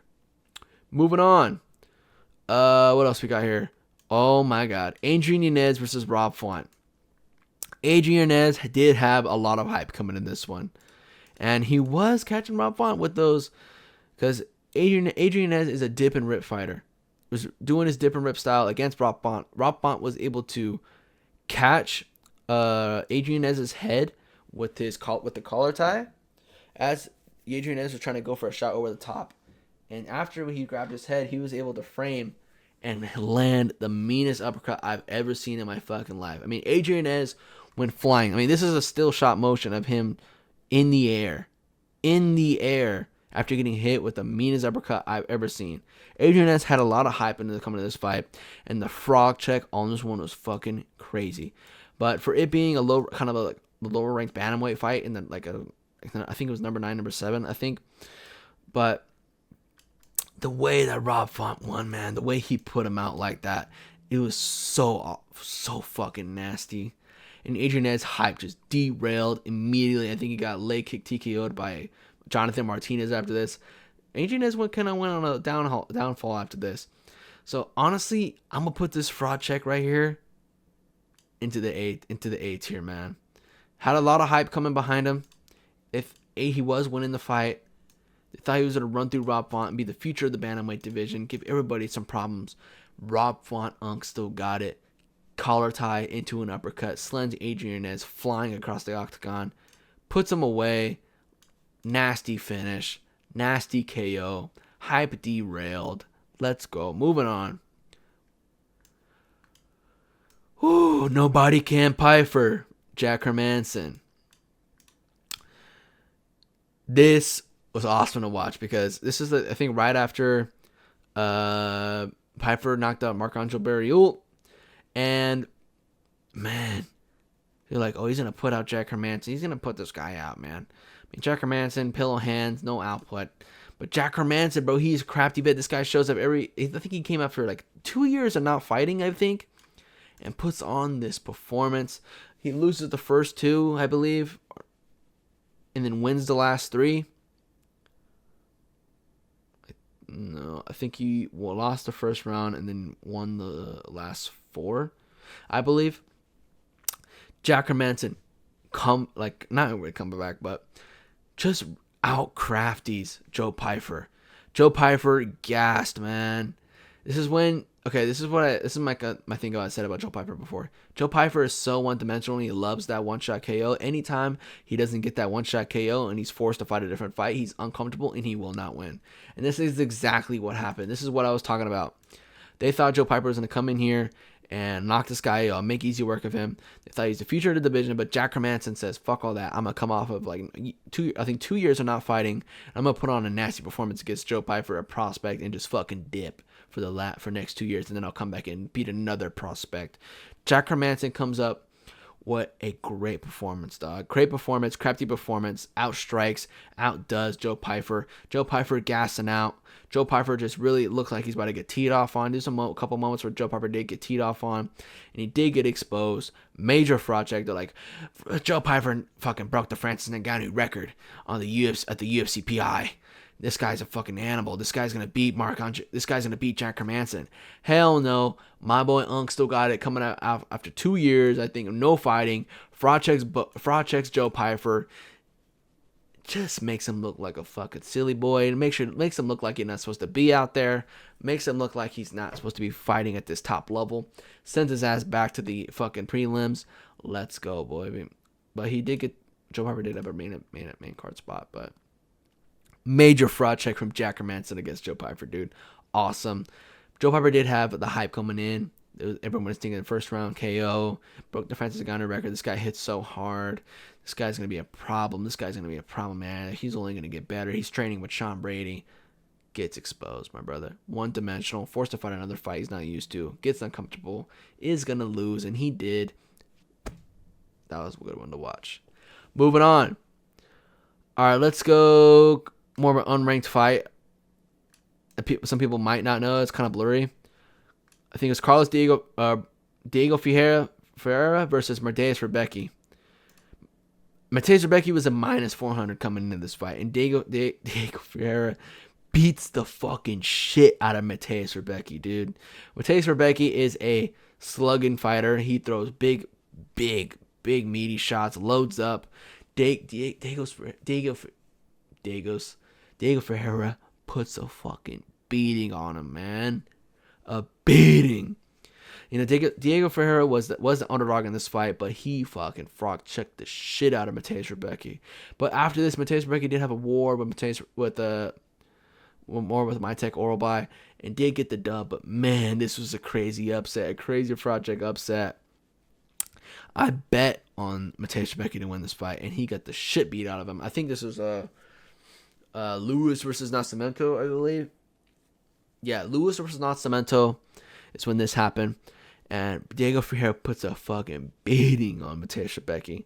And I bet on Mateus Rebecki, but Diego Ferreira, the big underdog, beats the shit out of him, dude. Puts on an awesome performance. Fraud checks the shit out of Mateus Rebecki.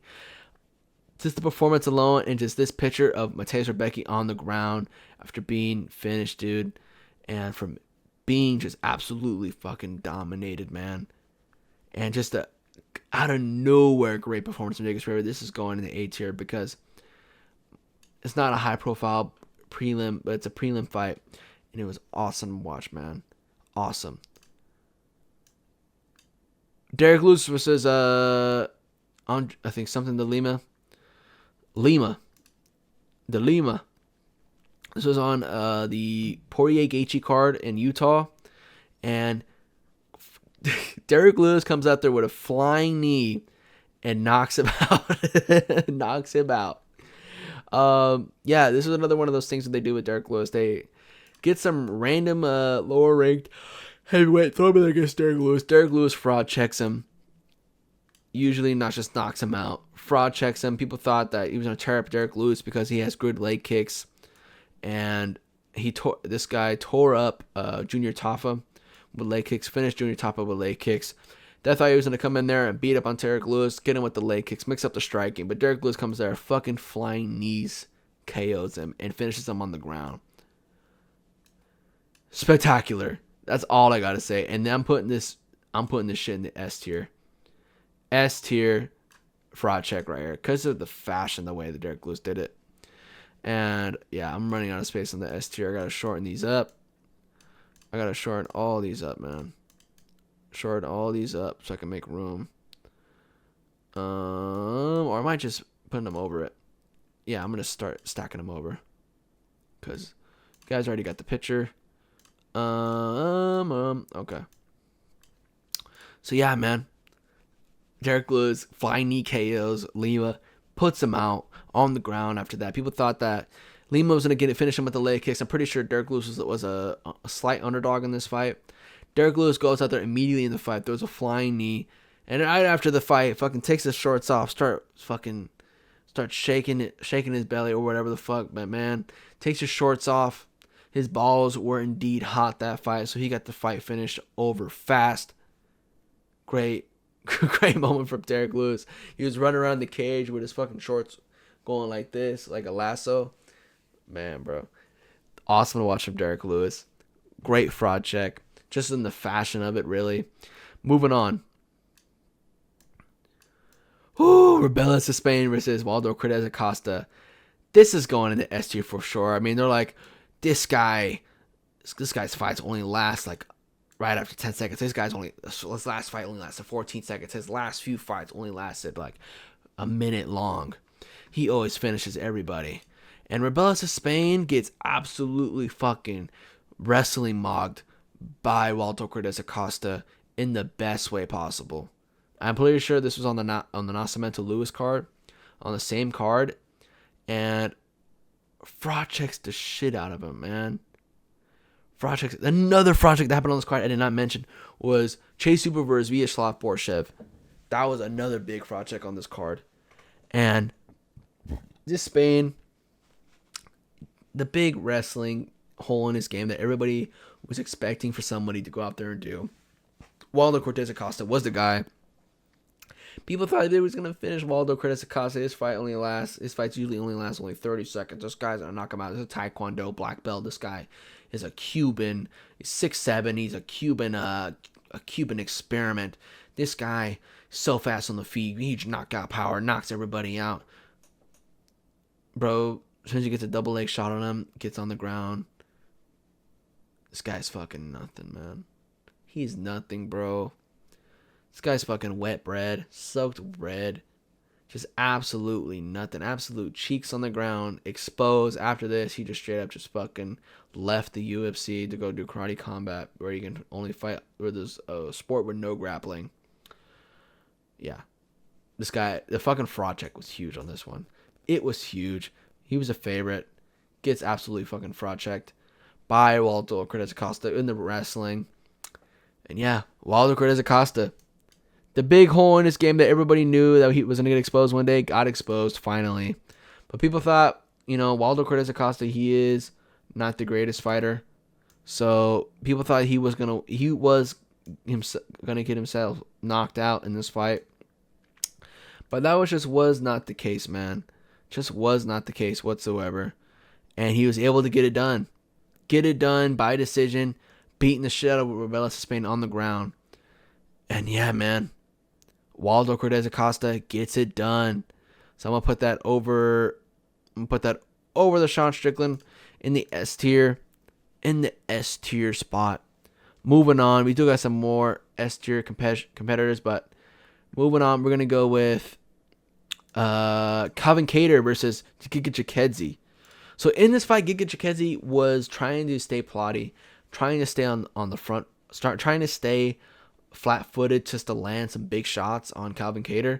But Calvin Kattar's jab and Calvin Kattar's close-up elbows and his elbows in the pocket were way too much for Giga. And he did drop Giga like at the very end of the fight.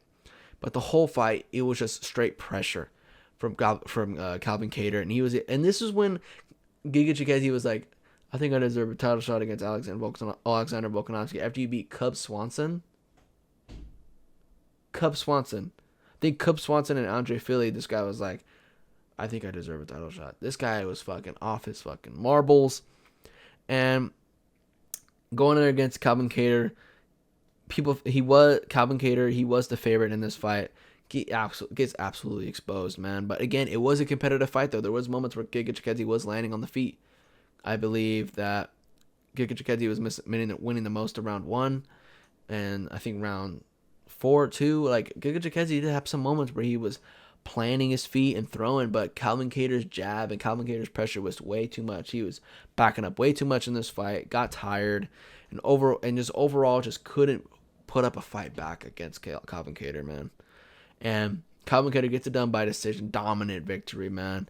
But honestly, since it was kind of a competitive fight,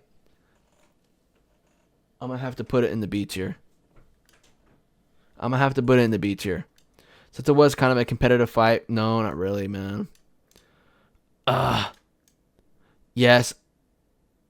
Oh man, but it was like a 50-45 though.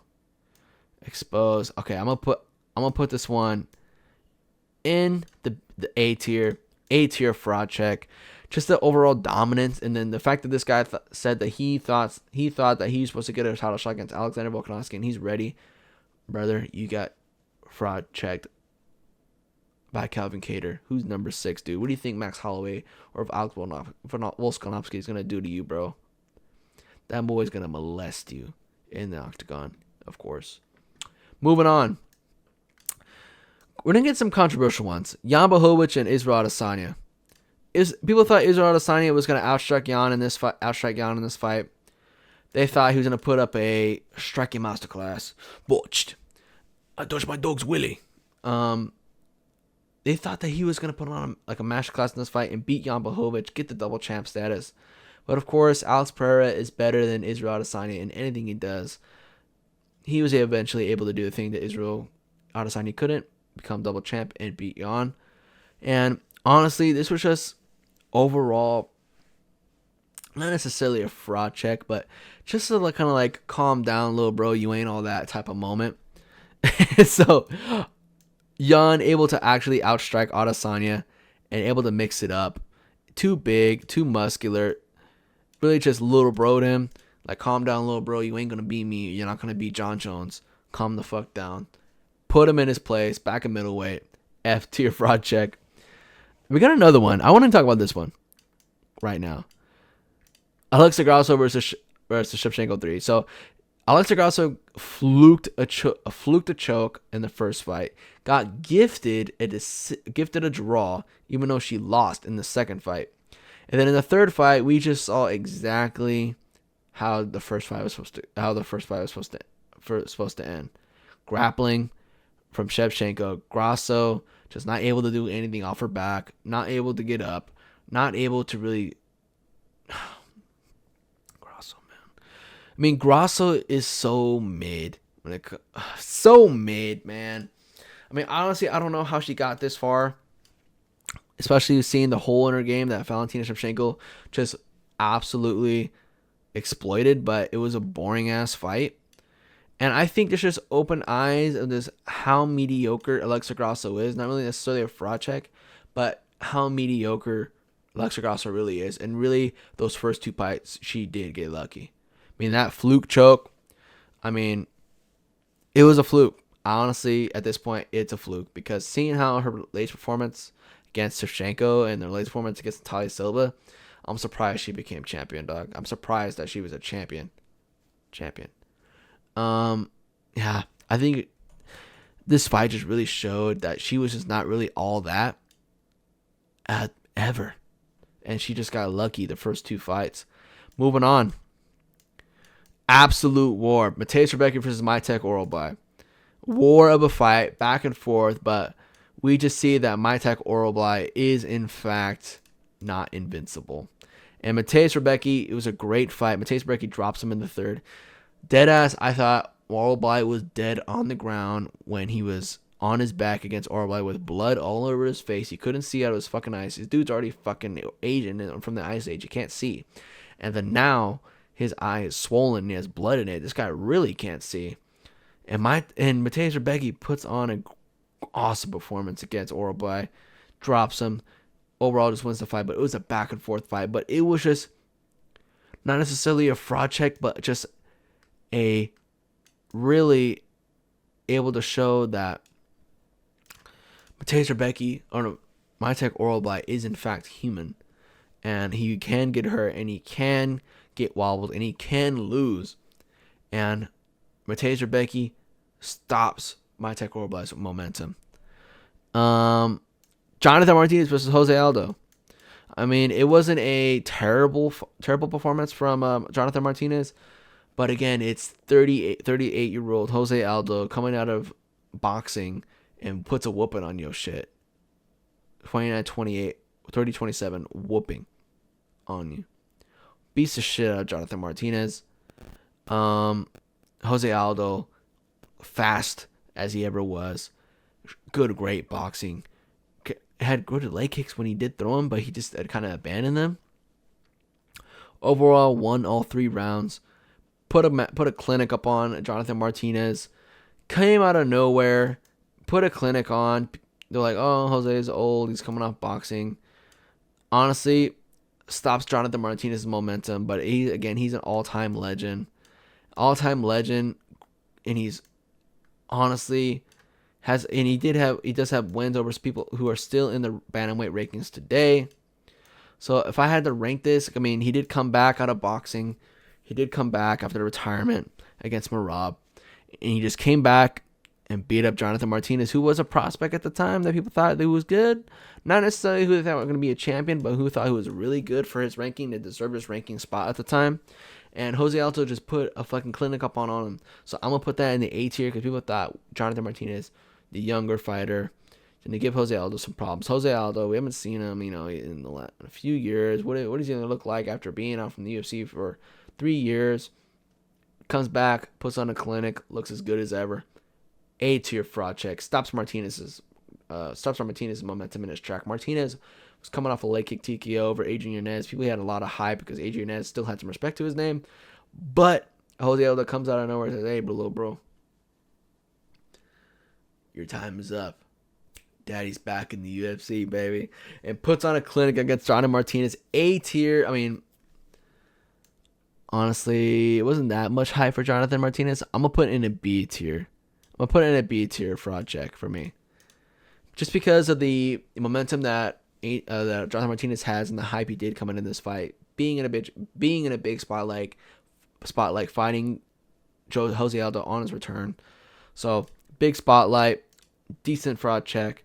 Moving on, we got Raoni Barcelos versus Payne Talbot. All right. This is definitely going in the S tier. Motherfuckers thought this dude was going to be the next Sean O'Malley. They thought he was going to be the next Sean O'Malley. This guy came up under the KO of Cameron Simon, who we found out is just chinny. Not really like the prospect that everybody thought he was. Raoni Barcelos goes out there, old man, 37 years old. Puts a clinic up, I think 35, puts a clinic up on Payne Talbot, dude. Payne Talbot can't grapple, motherfucker. People thought like, hey, Payne Talbot is so good on the feet. And coming into this fight, people thought that Payne Talbot was going to do what he does, outclass Raoni Barcelos on the feet, and just basically just get another right hand to the chin TKO, knock him out. Quick performance, quick in and out of there, quick in and out of the cage, business as usual in the office. Raoni Barcelos puts on a clinic on him, dude. Just the grappling, Raoni Barcelos. Even though Raoni Barcelos doesn't have the greatest grappling in the division, he can mix it up so good with the striking. He exposed Payne Talbot so hard. And after seeing him, Raoni Barcelos, but he is good though. He did beat Payne Talbot and then beat Cody Garbrandt right after that most recently. And Raoni Barcelos fraud checks Payne Talbot. People thought Payne Talbot was going to be the next Sean O'Malley. This is who Sean O'Malley thinks he is. This is who Sean O'Malley wants to be. This is who Sean O'Malley... He's going to fight Sean O'Malley in the future, and it's going to be a big fight. Brother, no one check his brother, no one check his grappling. His grappling did indeed get checked, and he got checked and fraud checked, bro. Grappling got fraud checked by Hardy Barcelos. All momentum fell off a fucking cliff. I haven't seen this fucking dude, Peyton Talbot. He's supposed to fight Felipe Lima. He's gonna lose that shit too. Peyton Talbot, after losing to Hardy Barcelos, getting his grappling exposed, and overall, just all his hype going away and knowing that he's gay with Frank Ocean just made it a lot better. So this is definitely going in the S tier of fraud checks for me. So why is this shit's not? I'm gonna put it in the S tier fraud checks for me. I'm gonna put this motherfucker all the way to the top. Hold on, now some technical difficulties here. This honestly going on top. S tier fraud check. This dude, people thought this dude's gonna be the next Sean O'Malley. Who Sean O'Malley will fight next? Who Sean O'Malley's gonna have the most trouble against? Give Sean O'Malley a problem. He's gonna be the next champion. No. The brother, no one check his grappling. That's his problem. Moving on. Calvin Kattar versus Max Holloway. Absolute beatdown. 2 10-8s in this fight. I think it's like a 50-43, dude. Calvin Kattar coming up on the come up. I think he just beat... I have no idea who he beat before Max Holloway. But Max Holloway just lost to Volkanovski. Waiting around, trying to get some fights up in the meantime. Gets a matchup against Calvin Kattar. The odds were close in this fight. I think Kattar was like a plus 195 in this fight. So the odds were closer. There was people out there picking Calvin Kattar to win this fight. And really just to implement his boxing and implement his style on Max Holloway. But Max Holloway from the very beginning just fought his fight and imposed his will and was able to just implement his game plan, able to land 3-punch combinations immediately on Calvin Kattar, and he beat the shit out of Calvin Kattar. This fight was so brutal, so bad, and this was such a badass performance from Max Holloway. Max Holloway looked like the best fighter of all time in the octagon that night. The performance alone, and just knowing that he had Calvin Kattar had some hype behind him, dude. Immediate S tier fraud check, man. I mean, people thought. He did have some hype behind him. Calvin Kattar did have some hype behind him, not too much hype behind him. But the fact that Max Holloway beat the shit out of him so bad, to where it was like they had to rush Calvin Kattar to the hospital after this, was crazy. Crazy performance from Max Holloway. S tier just from the performance alone. I mean, the fraud check probably gets a B tier, but the fact that Calvin Kattar got the shit beat out of him. Calvin Kattar said that Calvin Kattar said that he's the senior in boxing and Max Holloway's the freshman. Calvin Kattar got outboxed the whole time, and that famous moment you guys all know, I'm the best boxer in the UFC, baby. And then Max Holloway slipping shots from Calvin Kattar. Comes back with a 1-1-2 right after that. Clips him. Exposed, bro. I mean, the dude talks shit. I'm a senior in boxing. Max Holloway's going to be the freshman. Gets outboxed for 5 rounds. 50-43 decision for Max Holloway. Max Holloway puts it on a fucking clinic. Amazing, dude. Next up, Tom Aspinall, Sergey Pavlovich. Everybody thought Tom Aspinall was going to get knocked out. Everybody thought Sergey was going to knock him out. Sergey was going to be the next guy, the top 5. They thought Sergey was going to be the guy that was going to fight John Jones. They thought Sergey was the backup for Jones and Gone. Sergey Pavlovich was the backup, I believe. And when this fight was made, people thought Tom Aspinall was cooked. Sergey Pavlovich was on his fucking resurgence, bro. Beat the shit out of Derek Lewis, beat the shit out of Curtis Blades, knocked them both out, knocking everybody out. And oh man, people thought, dude. Sergey Pavlovich had the insane aura coming into this fight. I mean, This guy, people thought he was gonna be the next boogeyman in the division. Just finish everybody with his boxing. He's just way too powerful. Imposes his will. Beats everybody on the feet. Just unstoppable. And the only time we ever seen him lose was against Alistair Overeem very early in his career and with the grappling. We thought this was a option for Tom Aspinall to win in this fight. We didn't think that Tom Aspinall was gonna fucking sleep him out cold. But that's exactly what happened. People thought Sergey was gonna win. They thought Sergey was gonna knock out Aspinall. And Sergey did catch Aspinall with a left hook in the first round.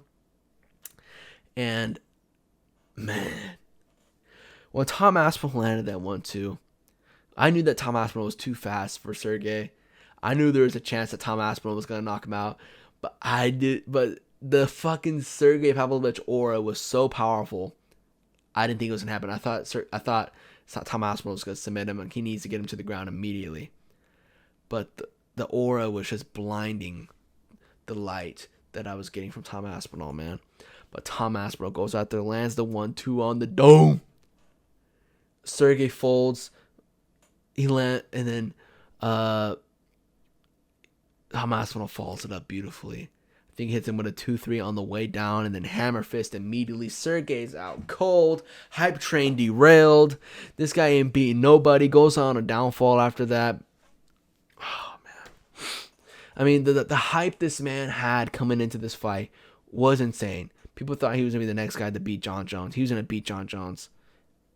Same thing with Johnny Walker. They thought he was going to beat John Jones. Turns out, they can get cracked, bro. They can get their chin cracked. That's exactly what Tom Aspinall did. And then Tom Aspinall took all that hype. From Sergey. And just put it on himself, dude. Honestly, dude, the aura alone that Sergey had coming into this fight, immediate S tier. Immediately. S tier. Immediately. An S tier fucking fraud check. I got a lot of S tier fraud checks. I think I still got some more. Moving on. I still got like 3, 4, 5, 6, 7. I still got 8 fucking fights left. Holy shit. I've been recording for about almost 2 hours. This is going to be like a 2-hour video. And moving on, brother. Oh, man. It's a sad one. This is a sad one, man. It's probably going to go in the A or S tier. Probably in the A tier because I'm kind of salty about this one. Kai France puts out Steve Erceg, bro. I thought Steve Erceg beat Pantoja. It was pretty obvious that I thought he beat Pantoja. And him alone come having that performance against Pantoja, I was like, this guy is definitely going to be the number 1 contender after this. This guy is definitely going to beat everybody. He can beat everybody else, bro. He basically beat Pantoja. And there's no way he loses to fucking Kai France. He's going to put Kai France out cold. He's going to fucking beat Kai France, man. He put on a masterful performance against Pantoja. And the only way he really lost just because he shot a takedown in the 5th round, which he shouldn't have, and he probably should have kept striking. He probably would have won that fight. And he basically beat Pantoja, bro. And then coming into this Kai fight, I was like, dude, Steve Erceg, by whatever the fuck he wants. By whatever he wants. First round, Kai cringe as fuck. I fucking hate this fucking Kai dude. Cringe as fuck. Won't fight Manel Cap. I mean, Manel Cap, to be fair, can't fucking go through fight camp to save his life. Kai right overhand, steps through, left overhand right after. Catches Steve Erceg, puts him down.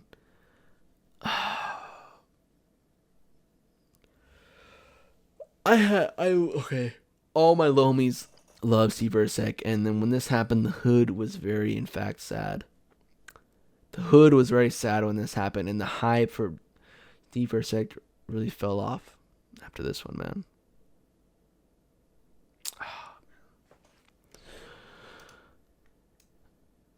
A tier for me. Just because the hype that he had after basically beating Pantoja, all of a sudden gets chinned in his next fight in the first round, and it was just like, well, I guess he's not really that good then. He got chinned by fucking Kai France in the first round. Well, it's kind of like he got caught though. But again, it's kind of like it was kind of a close fight thinking about it. But again, the hype from Steve Erceg, I was just like, he beats Karkar by whatever way he wants. But again, gets caught, gets put away. Then goes on to lose to Brandon Moreno. So it turns out he's maybe just was not that good overall anyways, man. Sad. It's sad, man. All my homies love Steve Erceg. All my homies thought Steve Erceg won, but he got the fraud check that he should have had if he went through the rankings normally against Kai Kara. So yeah, man. Moving on. Fuck that. Nicholas Mata versus Tom Nolan. This was a crazy one. This happened in the first minute of the fight, the first 30 seconds of the fight. Tom Nolan had some hype coming behind him. He had a resurgence after losing this way, but he had a hype behind him. Nicholas Mata was a plus 300 underdog coming into this fight, but Nicholas Mata basically was not going to let Tom Nolan try to bully him. Tom Nolan tried to bully him, trying to be the first in the pocket, always trying to exchange in the pocket, always trying to land first in the pocket. But Tom Nolan, he didn't move his head well, man. So as he came in with in combination, Nicholas Mata landed a 3-2 to the chin, puts Tom Nolan down, finishes him on the ground, puts him out, ends the hype train. But again, derails him, but Tom Nolan is on the resurgence, man. He's on the resurgence. And I think there's just kind of a bump in the road for him, like a got caught moment. But Nicholas Mata is good, though. But again, I think it's just like a got caught moment for him. I think Tom Nolan does beat Nicholas Mata probably 7 out of 10 times. But I think it was just a got caught moment in his career. But again, it was like a fraud check too. Kind of like, hey, bro, you trying to bully me and shit. You're trying to bully me like everybody else. Like you beat me before. Fuck no. 3-2 down the pipe. Puts him down. Boom. C-tier fraud check from me. Not really that much hype behind him. Tom Nolan had some hype. But again, it was kind of like a bump on the road, got caught moment. And just kind of like, hey, bro, you're not going to bully me like your other opponents. Here you go. 3-2. Bam, bam. Puts him down. B tier. It's a B tier now. Now I think about it. B tier. B tier fraud check. Kind of like a bump on the road. But again, it really just exposes Tom Nolan's holes in his game, which is basically he just gets so much confidence. He thinks he can't get hit, but then 3-2 down the pipe, catches him straight on the chin. Puts him down. Puts him out. Moving on. I can actually see the remaining ones I have now. Dustin Poirier versus Benoit Saint-Denis. This is probably going to be an S tier because, man, this guy was French Special Forces. Fucking Joe Rogan. I can't do an impression right now because I've been talking for so fucking long. I mean, if you think about it, man, you better get out of there. Dude, my voice is about to crack. I've been talking for so long about this shit. I've been talking since probably 8 o'clock, 8:30. And it's been about 2 hours since I've been talking. I don't think I can do impressions right now. So, yeah, come on, dude. You think this guy fucking BSD is gonna beat me, dude? I can't do. Bedtime does the great Justin Poirier impression. I need to work on my impressions, but I've been talking so long, I just can't do it anymore. But Joe Rogan was saying this fucking guy, Benoit Saint-Denis, he's a fucking animal, man. He's a fucking animal. He's a fucking animal, man. You better get out of there. He's got Dustin down immediately in the fight. But, yeah, BSD, even though he was winning, he was kind of winning this fight. But again, it's just like that Marauder style does not work against the top 5, brother. It is not going to work against the top level competition who are good at everything and who will catch you if you try to be a Marauder and have your hands down. But people thought BSD was he's a ex-Special Forces. They thought BSD was going to fucking beat Thanos. The way people were hyping this dude up, bro. He head kicked Matt Favola, who did knock out Drew Dober. And this Benoit Saint-Denis looked like he was going to fucking beat anybody in the top 5. He's going to be a problem for anybody in the future. And then he called out Dustin Poirier after he beat Matt Favola. They gave him the fight. people, and then BST was on the pace in round 1, but again, the hole in his game, which is just his hands are down, bro. Hands are down. Doesn't really defend himself, dude. And just Poirier, as the boxer that he is, bro, is going to find that chin. He's going to catch you. He's going to at least hit you once. At least a good time, bro. He was able to catch Benoit Saint-Denis like 3 times and send him down to a knee. And it's not Dustin Poirier was fucking around in this fight, too. Like, he wasn't really taking it seriously, too. So that makes it more embarrassing for Benoit Saint-Denis because people made him out to be, like, the world beater. People made him out to be, like, he was going to basically fucking save the world. I don't know why I said that, but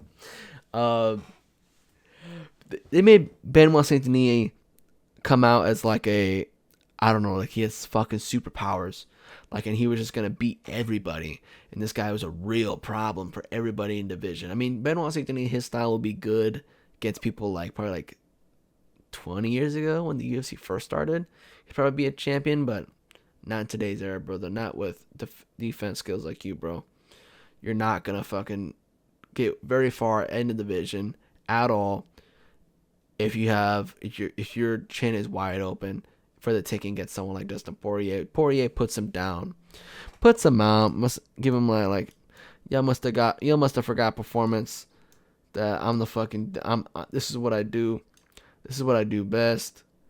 I'm a fucking killer. I just knocked this dude out. You know, puts out Benoit Saint-Denis out cold. Just shows everybody that there is a fucking level.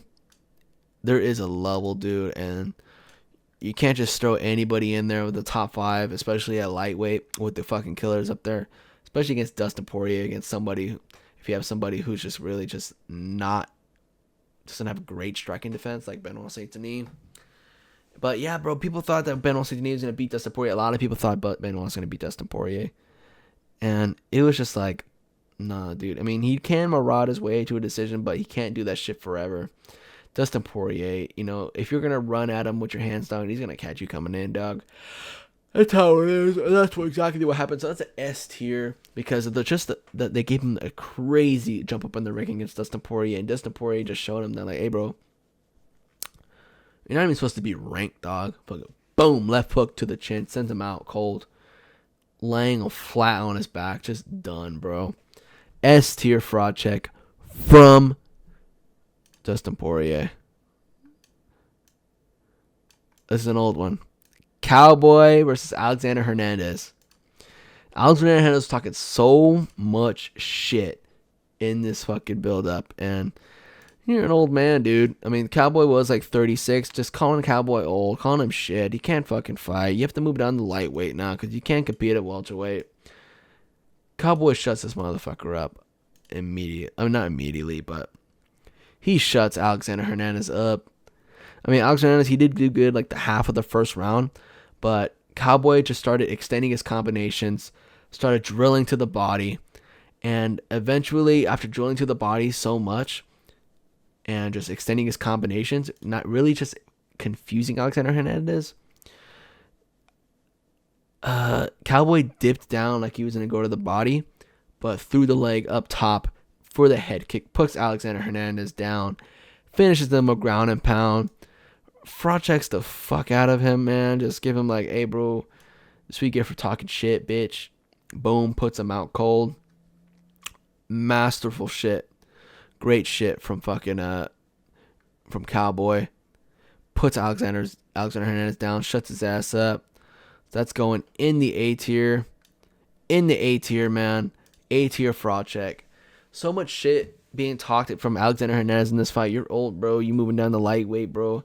People did think, you know, that this older version of Cowboy was just on a downfall. He's not gonna win. He's not gonna beat this young buck coming up, and when he's moving down in weight, fuck no. Cowboy, vintage performance, puts him out with a head kick, with a few ground and pound shots to follow up, puts him out, fight's over. Hell yeah, brother. We have 4 more. Let's get through them. Stipe Miocic versus Francis Ngannou 1. Francis Ngannou looked like straight dookie in this fight, and there's only some moments that Francis Ngannou did good, and that's just kind of like the wild moments that he had. It's really just him just chasing Stipe down and throwing his fucking big black arms at him and just catching him on the chin, kind of.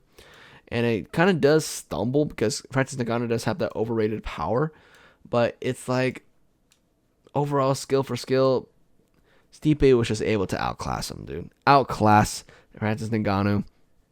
Just able to get the grappling going and able to get that ground and pound going. Able to. And Stipe was landing big counter shots on Francis. Rocking him. Big counter shots. And initiating and mixing in the grappling as well, which kind of just worried Francis about the grappling. But again, man, Stipe puts on a master performance, like a 50-45 performance, wins every single round. Really beats up on Francis Ngannou, exposes Francis Ngannou, like, hey, bro, that's just striking shit's not gonna work out, bro. You gotta have some fight IQ. You gotta mix it up, because people like me, you can't beat people like me, because I'm gonna beat you because I can do it all. So Francis Ngannou, fraud checked, definitely in the S tier, OG S tier fraud check. Moving on, Darren Till versus Tyron Woodley. Darren Till did not land a single punch in this fight. He got gifted this fight. I mean, he did have some good wins before this, but he ultimately got gifted this fight because no one fucking liked Tyron Woodley. They wanted someone else up there. The UFC did, so they gave a shot to Darren Till, and Darren Till just got exposed immediately, bro. No strikes from Darren Till. Going out there trying to look like a McGregor. Duel first round, gets taken down by Woodley. Second round starts, gets Woodley up against the fence. Woodley lands a crisp right hand, and then Darren Till goes down. Eventually, Tyron Woodley finds his way to a Darce choke, which Darren Till does tap to, and the fight's over, man. Oh, honestly, for them gifting him this title shot against Tyron Woodley, it's crazy. So the UFC definitely wanted Darren Till to win this fight, and yeah, dude, it's just undeserved. So just from an undeservability alone, S tier fucking fraud check. Tyron Woodley just showed him levels, man. Like, hey, man, you're not gonna win just being getting gifted title shots like this and not be able to mix up your grappling, not able to mix up your striking. And bro, Tyron Till did not land a punch. He did not land a punch in 10 minutes, bro, and he got finished.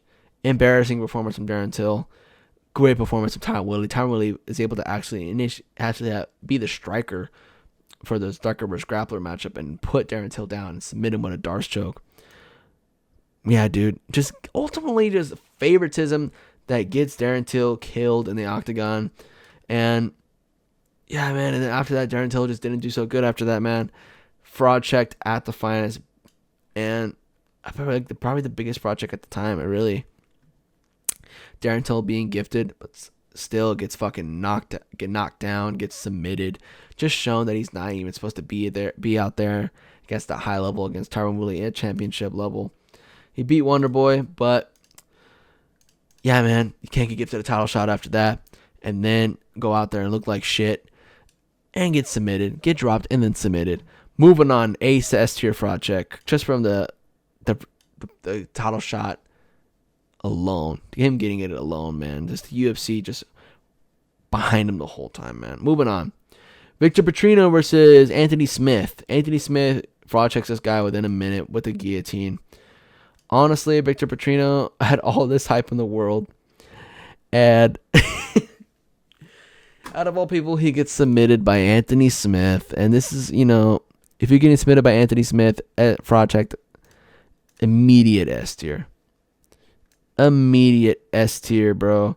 S tier fraud check from oh my god. Immediate fraud check from Anthony Smith. And it's the funniest shit ever to watch Anthony Smith win a fight, beat some big dumb Brazilian Victor Petrino. And Victor Petrino did get knocked out by Justin Jacoby after this, Kamaru Usman style. So Victor Petrino is on the downfall, man. They're trying to throw him up there against Anthony Smith. Anthony Smith fucking fraud checks his dumb ass. Bro puts his head immediately in a guillotine. Just shows that he's too dumb to be at the top level. S tier fucking fraud check. Just because he got finished by Anthony Smith alone, bro. Embarrassing. Stick your head in a guillotine, bro. You are a UFC fighter in the new era of the UFC. What the fuck is wrong with you? Last one. Marab versus Umar Nurmagomedov. I mean, people thought Umar was gonna win. A lot of people thought Umar was gonna win. Marab goes out there, and Umar did win the first 2 rounds, but Marab was able to win those last 3 rounds very clearly, dominate the fourth and fifth round, rocks Umar in the fifth, dunks him down, and slides out of the way some kicks, gets him down again. And then Umar gets up, pushes Umar against the fence, gets him down again. Just fraud checking the Nurmagomedov name, dude. Fraud check, bro. I ain't Corey Sandhagen, bro. I ain't going to stand in front of you for 25 minutes. But honestly, the amount of hype that people, I mean, obviously the hype is deserved, but it's just like a little bro moment. Like, hey, bro, you're a bitch. You're not going to beat me this way. You forgot where you're at, bro. You forgot I am one of the greatest bantamweight of all time. You're not really gonna beat me, and I'm too good for you. And the Nurmagomedov surname merchant shit, it's not gonna work around here, bro. I'm gonna win so clearly the judges can't even give you a decision, dog. So honestly, just beating Nurmagomedov and just just shutting up that fucking fan base alone. C tier fraud check, even though it's a title fight. C tier fraud check, dude. Anyways, guys, that concludes the tier list, man. I've been recording for 2 hours doing this fucking video, man. We got through all of them, man. We had a shitload of fights. We had like 40 something fights, man. And I'm just gonna make a thumbnail, schedule this to post tomorrow in the morning, and just fuck, man. Like, god damn. That was a lot. If you made it to the end somehow, guys, thank you so much for watching. I'm going to edit this real quick and go to bed. I got to go to fucking work tomorrow. So I'll see you guys in the next one. I'm just trying to get out of here. I'll see you guys in the next one. Thank you for watching. Stay safe. Peace.